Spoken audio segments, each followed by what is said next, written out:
बिस्मिल्लाहिर्रहमानिर्रहीम। Dear students, अस्सलाम वालेकुम। मैं आपका टीचर अली नवाज़ और आज मैं लेकर आ गया हूँ अपने इस कोर्स की दूसरी क्लास, जिसके अंदर हमने नेक्स्ट 3 टॉपिक्स को कवर करना है। एक दिन के डिले के बाद क्लास लेकर आया, थोड़ा सा बिज़ी था, लेकिन sorry for late class. Next जो हमारे 3 टॉपिक हैं वो हैं एक काइंड्स ऑफ स्टैटिस्टिक्स, नेक्स्ट है हमारे पास uses of statistics and third one is sources of statistics. तो आगे चलने से पहले सबसे पहले जिन लोगों ने अभी तक मेरा चैनल सब्सक्राइब नहीं किया, मेरे चैनल को सब्सक्राइब कर लें। मेरी वीडियो को स्टार्ट से लेकर एंड तक ऑनलाइन वॉच करिएगा। अगर आपको पसंद आती है तो इसे लाइक भी करिएगा।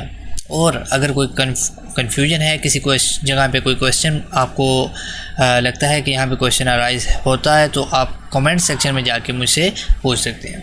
सो without wasting our time let's start our first topic.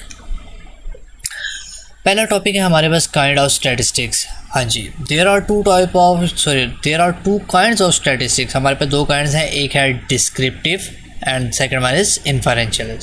Descriptive और इन्फरेंशियल से क्या मुराद है? Descriptive statistics are used to describe और summarize the characteristics of a sample और डेटा सेट। ऐसा स्टैटिस्टिक्स की ब्रांच या ऐसी स्टैटिस्टिक्स की काइंड जो कि डिस्क्राइब कर रही है या फिर समराइज़ कर रही है। डिस्क्राइब और समराइज़ करने का मतलब है किसी चीज़ को एक्सप्लेन कर रही है, किसी चीज़ को एक्सपेंड कर रही है, हमारे सामने फैला रही है, उसका निचोड़ बता रही है। किस चीज़ का? कैरेक्टरिस्टिक्स का। किस कैरेक्टरिस्टिक से मुराद उसकी खसूसियत बयान कर रही है, उसकी जो खसूसियत है उसको एक्सप्लेन किया जा रहा है। किस चीज़ को की खसूसियात है?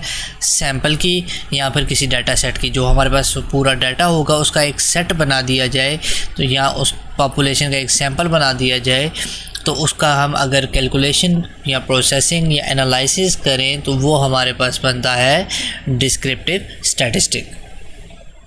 सच as a variables mean, standard deviation और फ्रीक्वेंसी। अच्छा, हमारे पास यहाँ पे उन्होंने मीन के साथ एक वर्ड यूज़ किया, वेरिएबल।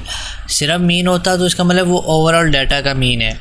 अब देखिए, वेरिएबल्स मीन का मतलब है कि हमारे पास जो मीन आ रहा है वो वेरिएबल का है और वेरिएबल की वैल्यू चेंज हो रही है। ये कहाँ से हमें पता चला? चूँकि सैंपल है।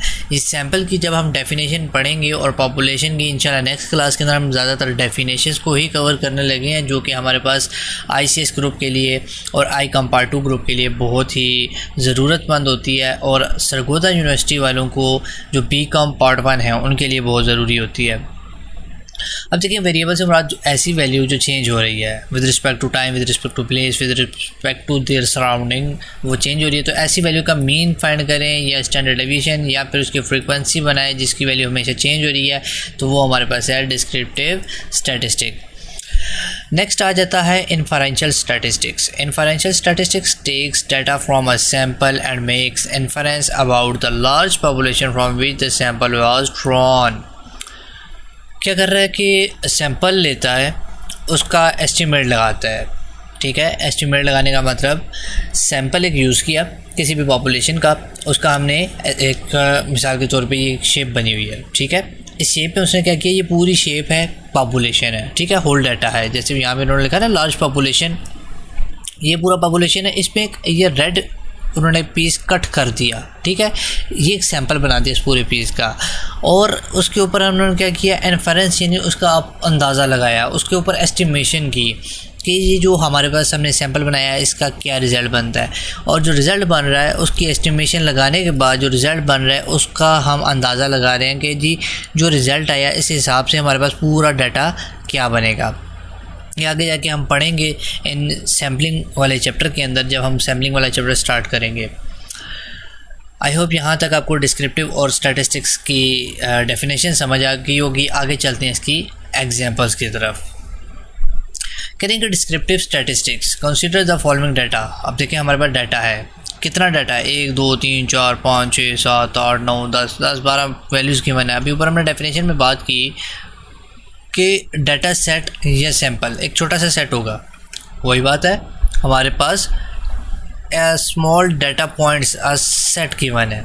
ठीक है, एक सेट गिवन है, उसका उन्होंने मीन फाइंड किया यानी एवरेज। अभी परेशान नहीं होना, ये मीन क्या है और इसका फार्मूला क्या है।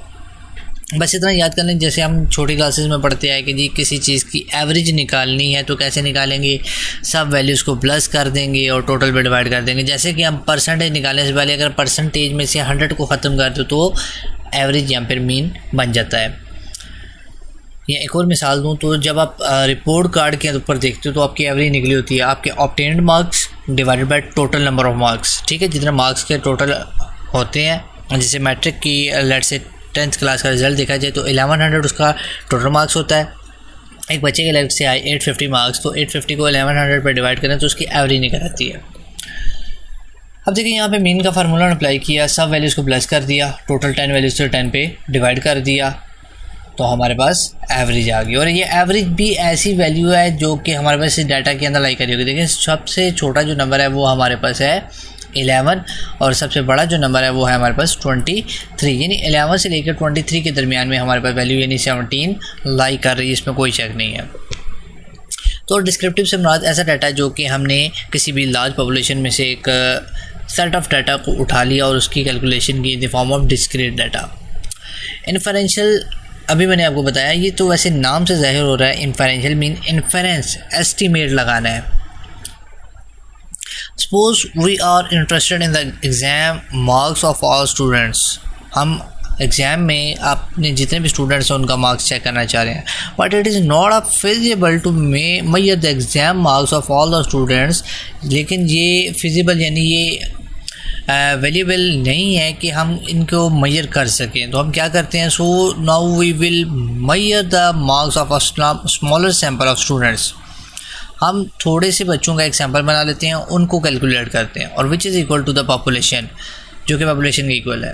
और कई जगह पे ये आके रॉन्ग भी हो जाता है, इसमें गलती के चांस भी होते हैं। कहाँ किस केस में, तो वो मैं आगे इंशाल्लाह चैप्टर नंबर 13 है आपका सैम्पलिंग डिस्ट्रीब्यूशन का असलीम अख्तर की किताब से वो पढ़ाऊँगा जब, या फिर आप अगर किताब पढ़ें हैं उसकी BSc वालों की, तो उसमें ये बनता है आलमोस्ट सैम्पलिंग, ये पार्ट 2 के अंदर आएगा। ठीक है, 14th की क्लास में आएगा जब, तो उसमें आपको ये पढ़ना पड़ेगा। यानी इसमें जो चीज़ अभी हमने कहा इन्फरेंस करना है, प्रोबेबिलिटी पढ़नी पड़ेगी। अब देखें फेयर कॉइन का अंदाज़ा लगा रहे हैं तो प्रोबेबिलिटी आगे गिवन है, स्टैटिस्टिक्स के अंदर एक डाटा गिवन है, उसकी प्रेडिक्शन की, उसका मॉडल बना दिया कि ये डाटा था, इसको प्रेडिक्ट किया, इसका रिजल्ट ये निकल आया। ये किस तरह का निकला ये बाद में हम देखेंगे नेक्स्ट टॉपिक्स के ऊपर। आई होप यहाँ तक आपको किसी किस्म की कन्फ्यूजन नहीं होगी। आगे आ जाता है यूजेस ऑफ स्टैटिस्टिक्स। यूजेस बताने हैं स्टैटिस्टिक्स का हमें यूज़ किया है। Statistics helps in providing a better understanding and accurate description of natural phenomena. Statistics के uses, limitation, importance, functions, characteristics, ये तमाम चीज़ें घूम फिर के बीच में एक एक दो पॉइंट बीच में शामिल हो रहे हैं। तो अभी हमने बात की स्टैटिस्टिक्स हेल्प करती है प्रोवाइडिंग बेटर अंडरस्टैंडिंग और accurate description of natural phenomena. पहले भी हम बात कर चुके हैं, आई थिंक फंक्शंस की अंदर ही बात की थी कि एक्यूरेट डिस्क्रिप्शन बताता है, बेटर अंडरस्टैंडिंग का तरीका बताता है नेचुरल फिनोमिना का। Statistics help in proper and efficient planning of studies and inquiry in any field of life, field of study. ये पिछला टॉपिक के अंदर भी ये पॉइंट हमने पढ़ा था, तकरीबन आलमोस्ट वही है, ये आलमोस्ट इक्वल है हमारे फंक्शन से। तो जो हमारे पास फंक्शंस हैं उनसे हमारे पास यूजेस मैच हो रहे हैं। तो मैं तो यही सजेस्ट करूँगा कि दोबारा पढ़ाने के बजाय जिन्होंने मेरी पिछली क्लास नहीं देखी, लिंक डिस्क्रिप्शन में गिवन है, मेरी प्लेलिस्ट में पहले नंबर पे वही क्लास है, वहाँ से जाके इसको देख लें। वहाँ पे बार बार इसको पढ़ाने का कोई फ़ायदा नहीं है। अगले टॉपिक के ऊपर चलते हैं, sources of statistics. Very very important topic हमारे इस कोर्स की। शॉर्ट क्वेश्चन आंसर्स के अंदर हमारे पास सोर्स ऑफ स्टैटिस्टिक्स में से आलमोस्ट 2 शॉर्ट क्वेश्चंस आते हैं ICOM पार्ट 2 वालों के, और 1 से 2 शॉर्ट क्वेश्चन आपके ICS के भी बनते हैं। अच्छा, तो स्टैटिस्टिक सोर्स का क्या मतलब? Statistical source refers to the data that is gathered from a some official purpose, incorporate census and official administrative survey. यानी स्टैटिस्टिक सोर्स जो है वो रेफ़र हो रहा है कहाँ से? ऐसा डाटा रेफ़र करता है जो कि गैदर होता है किसके लिए? एक ऑफिशियल पर्पस, किसी भी ऑफिशियल यानी अथॉराइज्ड जो हमारे पास इदारे होते हैं उनके लिए एक ऑफिशियल पर्पस बनाया जाता है। इन कॉर्पोरेट सेंसेस, इससे मुराद कि सेंसेस वाले तो हमारे पास कुछ इदारे होते हैं जिनकी बेस करते हुए हमारे पास ये गैदरिंग यानी सोर्सेज पिक किए जाते हैं, और ऑफिशियल एडमिनिस्ट्रेटिव सर्वे, किसी भी ऑफिशियल सर्वे के लिए हम सोर्सेज को अप्लाई करते हैं। सोर्स अप्लाई करने के टाइप्स क्या हैं? There are 2 type of data source, first of all primary and second one is secondary data. Primary data means first hand information collected by an investigator. अगर कोई बंदा जा रहा है इन्वेस्टिगेशन के लिए और उसको जो पहले हाथ डाटा मिल रहा है, मिसाल के तौर पे मैं जाता हूँ किसी इंस्टीट्यूट के अंदर और मैं जाते सारे किसी बच्चे से एक क्वेश्चन करता हूँ, तो मुझे इसके क्वेश्चन के बाद जो आंसर मिलेगा वो हमारा प्राइमरी डाटा होगा। लेट्स से अगर वो आंसर राइट देता है, आंसर सही देता है, इसका मतलब जो हमें पहले आंसर मिला, my primary data becomes the education has a good field, यहाँ पे बहुत अच्छा रिज़ल्ट प्रोड्यूस हो रहा है। और इसी की वजह से अगर वो रिज़ल्ट रॉन्ग में देता है, यानी मैंने से क्वेश्चन पूछा 2 + 2 = 2, बच्चा अगर कहता है 4 तो इसका मतलब बहुत अच्छा पढ़ाया जा रहा है और मेरा प्राइमरी डाटा होगा कि पढ़ाई का मेयार अच्छा है। और अगर वो कहता है 2 + 2 = 5, दिस एम्प्लाइज़ कि टीचर ने बच्चे को सही तरह नहीं पढ़ाया या फिर पढ़ाया होगा, बच्चा नालायक है। ठीक है, तो इस चीज़ पे भी फ़र्क आता है। हमने हर वक्त टीचर को ही ब्लेम नहीं करना और हर वक्त बच्चे को भी ब्लेम नहीं करना। कई जगह पे टीचर भी गलत होते हैं, कई जगह पे बच्चे, और मैं ज़्यादातर ये कहूँगा कि बच्चे छोटे होते हैं तो उनकी गलती के चांस मैक्सिमम होते हैं। ऑलमोस्ट 99% चांस जो होता है वो स्टूडेंट का होता है, 1% कहीं का मैम का होगा या टीचर का होगा कि उसने कहीं पे कोई चीज़ नहीं पढ़ाई होगी। गलत नहीं पढ़ा सकता, ना पढ़ाना और चीज़ है, गलत पढ़ाना और चीज़ है। यानी जो पहले हाथ कोई चीज़ मिल रही है इन्वेस्टिगेटर को, वो हमारा प्राइमरी डाटा है। It is collected for first time, जो पहली दफ़ा कलेक्ट हो रहा है, जो पहले जाते साल ही पहला काम हुआ वो हमारा फर्स्ट टाइम प्राइमरी डाटा होगा। It is original and more reliable, वो ओरिजिनल होगा और ज़्यादा सच्चाई वाला होगा। For example the population census conduct by the government of यहाँ पर इंडिया आ गया, यहाँ पे ऐड करना था पाकिस्तान। ये असल में बुक से उठाया था पाकिस्तान के, एक जो पाकिस्तान का सेंसस कंडक्ट कर रहा है गवर्नमेंट ऑफ पाकिस्तान का, कि after every 10 year in primary data, हर 10 साल बाद अगर कोई इंस्टीट्यूट या गवर्नमेंट जो है वो कंडक्ट करता है एक सेंसस, यानी एक स्मॉल डाटा का जो फर्स्ट पार्ट है वो हमारे पास आ जाता है प्राइमरी डाटा। और secondary data refers to second hand information, जो घूम फिर के रद्द बदल करके फिर उसके बाद जो डाटा आता है उसे हम सेकेंडरी डाटा कहते हैं। It is not original collected and rather obtained from already published और अनपब्लिश्ड सोर्सेज, यानी ये हमारे पास ओरिजिनल डाटा नहीं होता, ये कहीं ना कहीं पब्लिश हुए हुए डाटा को हम कॉपी कर लेते हैं या बस इसमें रद्द बदल करके उस डाटा को ऑब्टेन कर लेते हैं। For example, the address of a person taken from a telephone directory or the phone number of a company taken from just dial are secondary data।